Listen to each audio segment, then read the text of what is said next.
filosofi tentang nama Bapak. Jo-nya itu selalu kerjo. Selalu kerja. Ko-nya nggak pernah neko-neko. Ko-nya nggak pernah neko-neko. W-nya untuk Ibu Pertiwi. Untuk Ibu Pertiwi. Gimana Pak? Keren nggak Pak? Keren banget. Wah, terima kasih. Sebelumnya nyuwun sewu. Bapak bisa nyetir mobil Pak? Bisa. SIM A punya, SIM B punya, SIM C punya. Wah lengkap. Yang nggak punya Yang SIM nggak apa? punya SIM salah B. Beberapa kali rantainya putus. Oh, dinamika bersepeda. Iya. Rantai sempat putus. Rantainya putus. Tapi yang jelas rantai cinta saya dengan Bu Jokowi tidak putus. Iya Bapak.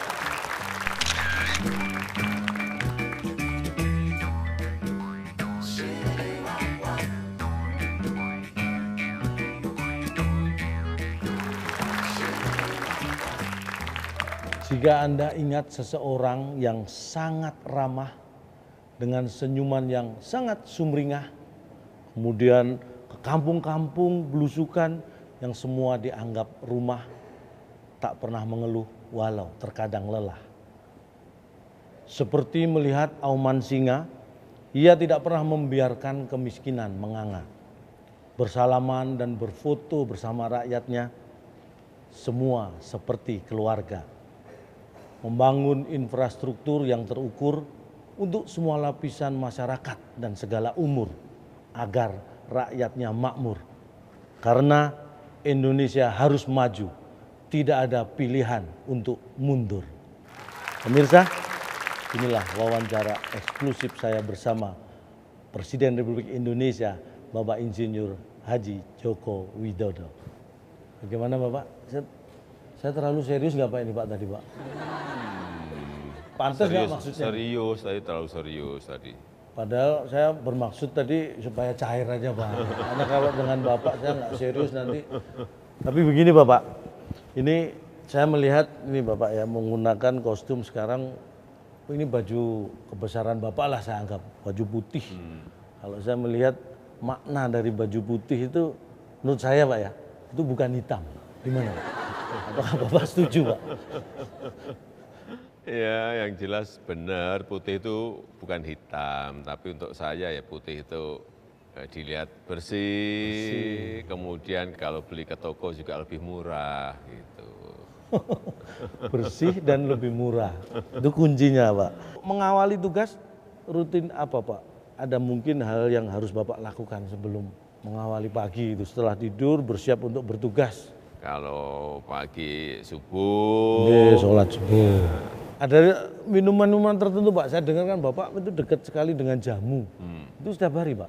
Atau ada? Iya setiap hari. Jamu temulawak sama jahe. Itu buat ginjal bagus Pak ya, hati? Bagus untuk ginjal, bagus untuk liver, untuk hati bagus. Pak ini begini, saya akan berbicara dengan berbasis data Pak. Karena di luar banyak orang yang asal bicara, asal nyinyir tanpa ada data. Saya punya data begini Pak, Indonesia ini punya keragaman hayati yang luar biasa. Diperkirakan sebanyak 300.000 jenis satwa liar. Itu ada di Indonesia. Itu sekitar 17,5% dari satwa yang ada di dunia. Ini padahal Bapak, luas Indonesia ini daratannya hanya 1,3% dari luas dunia. Tetapi lautan kita dihuni 45% lebih jenis ikan dari yang ada di dunia. Nah, berkaitan dengan hal tersebut, Bapak ini lebih suka soto ayam, soto daging, atau ikan bakar? Saya semua makanan khas asli Indonesia, seneng semuanya. Jadi tadi apa? Soto ayam. Soto ayam suka. Soto daging. Soto daging suka. Ikan bakar. Ikan bakar suka. Suka. Tadi yang paling penting memang harus ada perlakuan khusus dulu, ada perlakuan khusus dulu. Ini kita pengen tahu perlakuan khusus terhadap ayam, daging, kemudian ikan tadi seperti apa Pak? Ya, yang paling penting harus dimasak dulu. Kalau enggak mau makan daging mentah, mau makan ikan mentah. Maaf Pak, saya sudah pensiun jadi kucing. Bener, memang harus dimasak dulu. Bener, Nah iya dong, harus dimasak dulu. Bapak ini bisa. Masa mentahan-mentahan suruh makan yang benar saja. Nah, tapi Pak, bicara masalah kekayaan kuliner di negara kita ini Pak. Sekarang banyak anak-anak muda juga yang semangat terjun di dunia kuliner. Bagaimana menurut pandangan Bapak? Ya bagus, bagus. Ini memang terbuka kesempatan bagi anak-anak muda untuk membuka entah warung makan, entah restoran. Jadi didukung 100% Pak? 100% didukung oleh pemerintah. Sebelumnya nyun sewu, Bapak bisa nyetir mobil Pak? Bisa, nyetir mobil bisa, nyetir motor bisa. SIM? SIM punya, SIM A punya, SIM B punya, SIM C punya. Wah lengkap. Yang nggak punya Yang SIM nggak apa? punya SIM Salabim. Maksudnya SIM Salabim ini nggak punya ini gimana Pak? Ya tidak mungkin sesuatu itu instan, nggak mungkin. Apalagi membangun negara instan langsung sejahtera, itu juga tidak mungkin. Semuanya harus melalui proses yang panjang. Karena ini adalah negara besar. Jadi nggak mungkin SIM Salabim ada? Nggak mungkin, SIM Salabim langsung sejahtera, nggak mungkin. Proses itu yang penting. Apalagi SIM Salabim dari yang ada terus hilang gitu nggak mungkin. Nah, apalagi SIM Salabim kemudian hilang lah. Wah, Itu yang bahaya. bahaya. Berikutnya Pak, ini dalam pernyataan Bapak kan Indonesia menjadi tuan rumah Asian Games. Itu opening ceremony-nya luar biasa, memukau. Bahkan kita mengakhiri di klasemen keempat. Ini hal yang membanggakan saya sebagai rakyat juga ini Pak.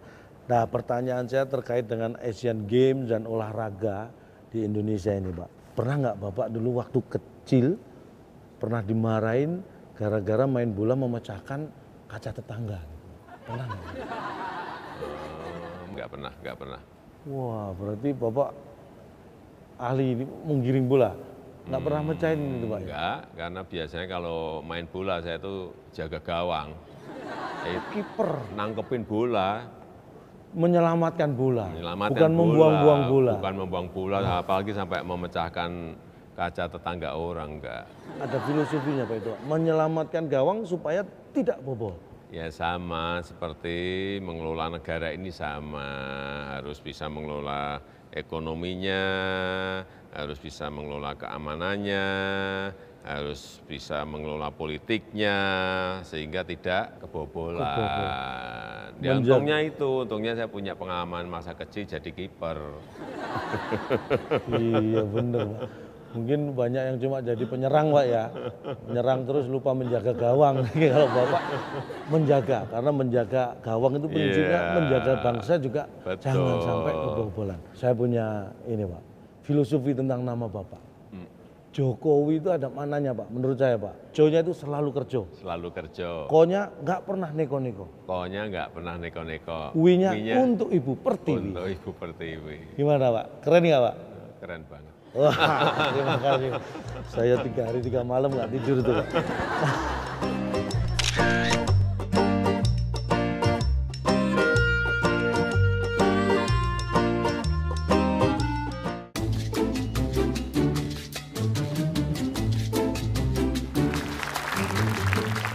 Sekarang lebih akrab lagi Pak, kita bicara masalah keluarga Pak. Masa keluarga. Boleh kan Pak ya? Boleh.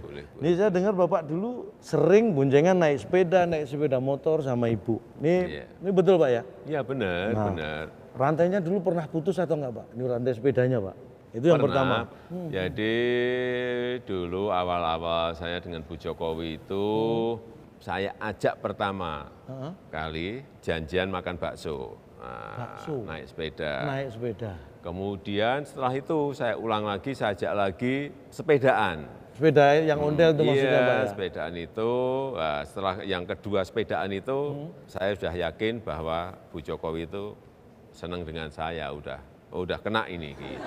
Tapi dalam sepedaan memang beberapa kali rantainya putus. Oh, dinamika bersepeda. Iya. Rantai sempat putus. Rantainya putus. Tapi yang jelas rantai cinta saya dengan Bu Jokowi tidak putus. Cie Bapak.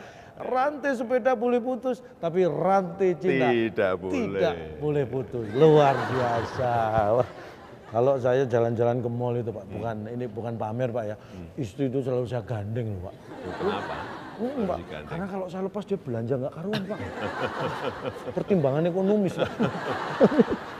Nah, kalau ibu Pak, ibu itu kalau diajak jalan-jalan sama Bapak, apakah sama dengan ibu-ibu yang lain gitu Pak? Ya mirip tapi tidak sama ya kalau Mirip tapi ya tidak oke sama. kalau memang pas jalan-jalan ke mall belanja ya apapun kita harus tetap menunjukkan antusias bahwa mendukung gitu tapi ya saya bisik-bisik jangan banyak-banyak belanjanya.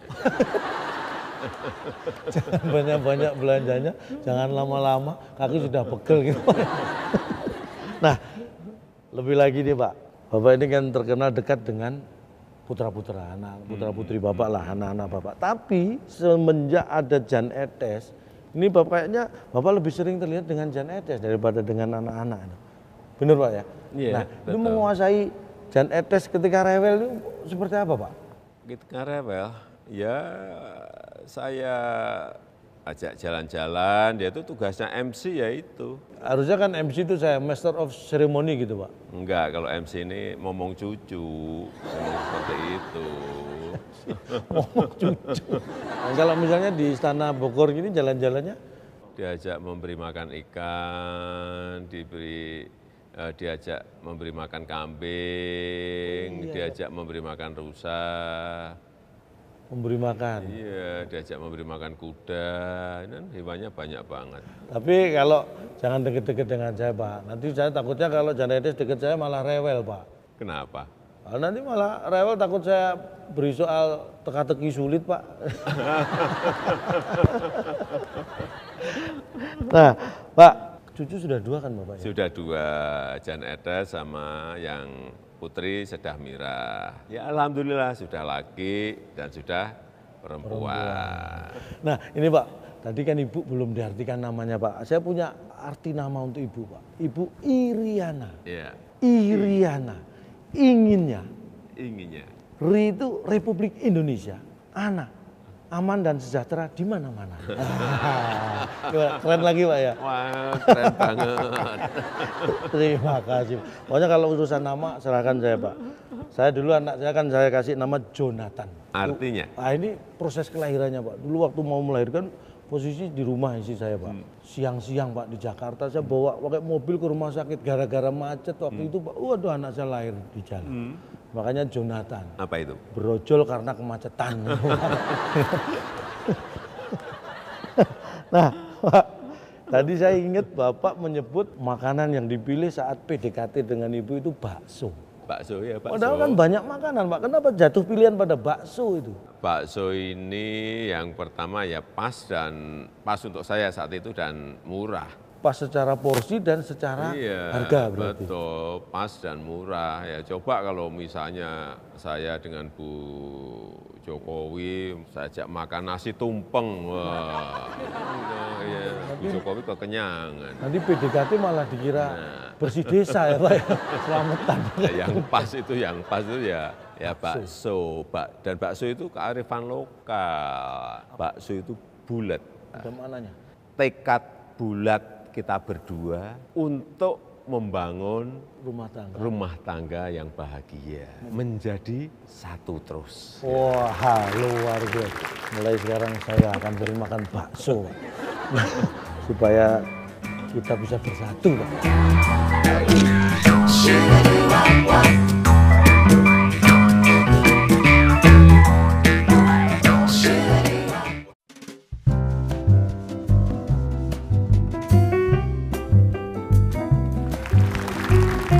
Dan berikutnya nih Bapak, saya melangkah ke topik pemerintahan.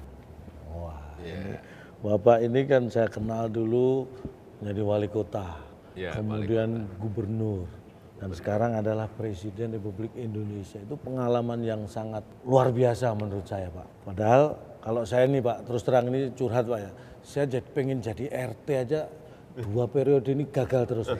Artinya skop yang kecil aja saya nggak mampu, tapi Bapak bisa meningkat yang luar biasa. Apa ada kunci-kunci dan resep-resep khusus itu Pak? Pelajaran pertama yang paling penting itu adalah memimpin keluarga dulu. Ini penting banget. Ini pelajaran pertama, harus memimpin keluarga dulu. Dimulai dari keluarga. Iya, dimulai dari keluarga. Karena memimpin keluarga itu juga ada teorinya, ada leadership-nya, ada kepemimpinan di situ. Terutama komitmen untuk keluarga, kasih sayang untuk keluarga, membahagiakan keluarga.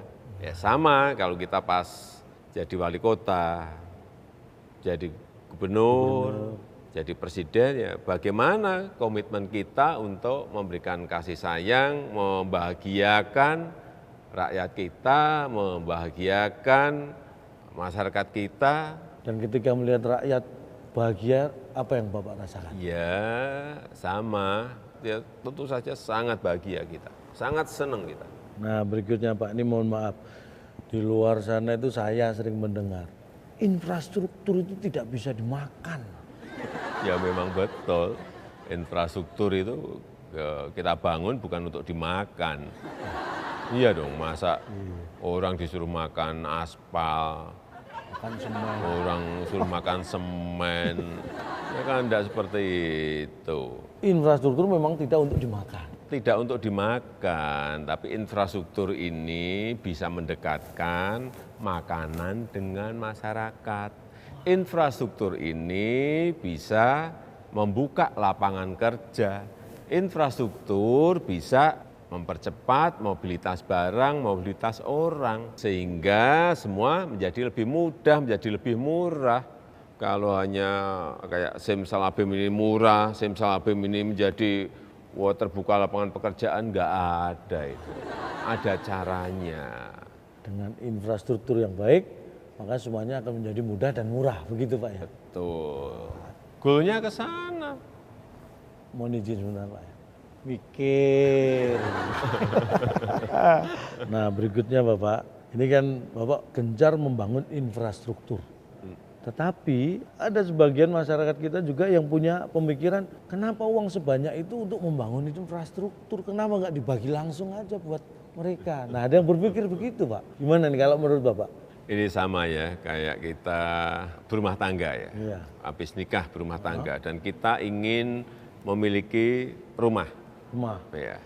Ini ada alternatif. Kalau pengen rumah sekarang, berarti kita harus beli tetapi dengan cara mencicil atau kredit. Betul. Tapi kalau kita pengen rumah 20 tahun yang akan datang, ya kita nabung dari sekarang. Baru beli rumah 20 tahun lagi. Pilihan-pilihannya seperti itu. Kemudian kalau yang namanya infrastruktur, saya berikan contoh misalnya Gelora Bung Karno yang sangat megah, yang membutuhkan biaya gede sekali, yang dibangun tahun 60-an. Itu adalah keputusan politik, tetapi saat itu mungkin sangat mahal sekali, tetapi tetap dibangun. Kita lihat, sampai sekarang kita masih menikmati. Artinya apa? Meskipun mahal, tapi manfaatnya sampai ke anak, sampai ke cucu, sampai ke cicit nantinya. Pikir jangka panjang. Iya, jadi jangan berpikir itu instan, hanya sekarang, mintanya instan sekarang. Berpikir sekarang, berpikir juga jangka menengah, tapi berpikir juga jangka panjang. Itulah yang namanya visioner. Bapak punya yang namanya Kartu Indonesia Sehat, KIS. Nah saya juga punya Pak. Kalau Cak Lontong punya KIS, sama-sama KIS tapi S-nya 2 Pak, saya KISS, Kartu Indonesia Senyum-Senyum. Kartu Indonesia Senyum-Senyum ya. Ya. Ada, menurut saya hubungannya, ada hubungannya. Apa Pak kira-kira? Ya, sama-sama menjadikan kita sehat. Kalau KIS ya, ini KIS ini kalau ada masyarakat yang sakit bisa ke puskesmas, bisa ke rumah sakit, sehingga menjadi sembuh dan sehat kembali. Lagi. Kalau KIS-nya saya? Sama, itu kan juga orang tertawa, orang tersenyum kan juga menyehatkan, sama-sama menyehatkan. Iya, berarti kita punya program yang sama ya Pak. Mirip-mirip. Mirip-mirip. Karena tertawa itu sehat. Tertawa itu sehat, betul. Kalau sudah sehat, itu kita bisa berbahagia. Betul. Kemarin melihat di Instagram Bapak itu bertemu bersama ibu-ibu Mekar. Itu kayaknya seru, akrab banget, bahagia banget itu Pak. Itu ibu-ibu mekarnya apa hubungannya, ada hubungannya dengan ibu-ibu yang hobinya nyiram bunga gitu atau apa gitu? Enggak.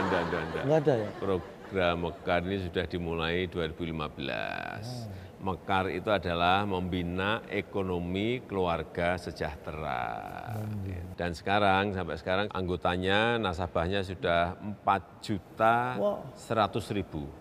Sudah banyak sekali di provinsi-provinsi yang ada. Kita memberikan pinjaman, karena ini untuk ekonomi super mikro dan mikro, memberi pinjaman ada yang 2 juta, ada yang 3 juta, ada yang 4 juta.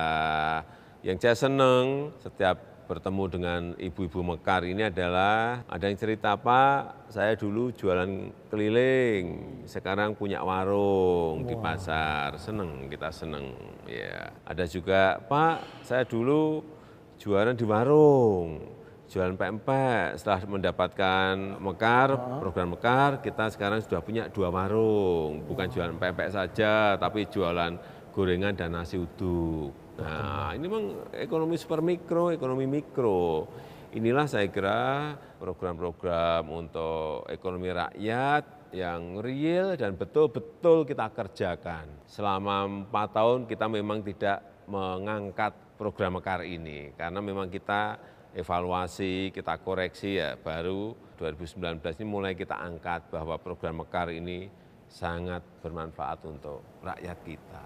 Wah, luar biasa karena prinsip Mekar namanya, jadi usahanya juga berkembang. Iya, dan itu dibangun per kelompok, gandeng renteng. Jadi nyicilnya setiap minggu, kemudian ada pertemuan, kemudian mengevaluasi apa yang harus diperbaiki dan dikerjakan, sehingga ini menjadi sebuah kelompok-kelompok ekonomi kecil yang sangat bagus, saling berinteraksi, saling tukar pengalaman, tetapi yang paling penting mereka disiplin dalam mengangsur. Penting, karena mereka memang motonya adalah jujur, disiplin, kerja keras.